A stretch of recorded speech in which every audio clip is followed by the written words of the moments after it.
ছোটবেলা থেকে দেখতাম আমার বাবার মুখে সবসময় হাসি। সে হাজারো কষ্ট নিয়ে মুখে হাসি রাখতো। আর এখন বড় হয়ে গেছি, এখন বুঝি যে বাবার এই হাসির পিছনে লুকানো আসলো হাজারো কষ্ট, হাজারো দুঃখ। সে সেটা আমাদের বুঝতে দিত না। এখন বড় হয়েছি ভাই, নিজেও ইনকাম করতে শিখছি, পরিবারের দায়িত্ব নিতে শিখছি।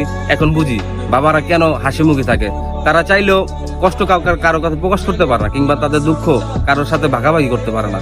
তারা সারাটা জীবন শুধু বিসর্জন দিয়ে যায় পরিবারকে ভালো রাখার জন্য, পরিবারের মানুষজনকে ভালো রাখার জন্য। তারা হাসি মুখে কাটিয়ে দেয় শুধুমাত্র একটুখানি পরিবারের মুখে হাসি ফোটানোর জন্য। কিন্তু তারা কখনো নিজের হাসির কথা চিন্তা করে না বা নিজের শান্তির কথা চিন্তা করে না। তারা সবসময় চিন্তা করে যে পরিবার কিভাবে ভালো থাকবে, তার পরিবারের মানুষ কিভাবে ভালো থাকবে। ঠিক ভাই, বাস্তবিক জীবনে দেখেন, আজকে আমি এমন একটা পর্যায়ে আসছি ভাই, আমার বাবার জিনিস কথাটা চিন্তা করলেও আমার মনে পড়ে যে আসলে কেন আমার বাবা এতটা হাসি থাকতো, এখন আমিও হাসি মুখে থাকি। কারণ আমারও ভাই হাজারো কষ্ট আছে, হাজারো টেনশন আছে।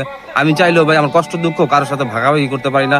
আমারটা আমারই করতে হয়। দিন শেষে আমি আমার পরিবারের জন্য খেটে যাই, আমার পরিবারের জন্য কাজকর্ম করে যাই, আমার পরিবারকে ভালো রাখার জন্য বা আমার পরিবারের মুখে একটুখানি হাসি ফোটানোর জন্য হাজারো স্বপ্ন বিসর্জন দিয়েছি শুধুমাত্র আসলে ওই যে আমি পুরুষ মানুষ চাইলেও তার জীবনে সব শখ আহ্লাদ পূরণ করতে পারে না।